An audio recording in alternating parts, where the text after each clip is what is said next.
আল্লাহ বলে, বান্দা আমার মতো দয়ালু মনিব থেকে কেড়ে তোরে আলাদা করে দিল।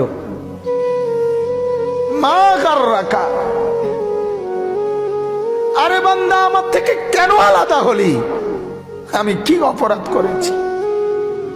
সারাদিন আসমানে আলো দিয়ে আমি অন্যায় করছি? আজ আবার রাতের বেলা ঘুমের পরিবেশের জন্য অন্ধকার করে দিয়ে আমি অপরাধ করছি? মা গাররাক, এই যুবক, তোমার কাছে তোমার মালিক অপরাধ কি করছে বল না বেটা, বল। কেন সেজদা করলি না ভাইয়া?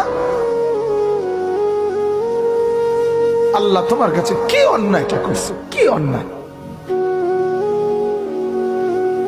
কি না দিছে মালিক? মা গাররাকা বিরাব্বিকাল কারীম, এটা আল্লাহর ডাক।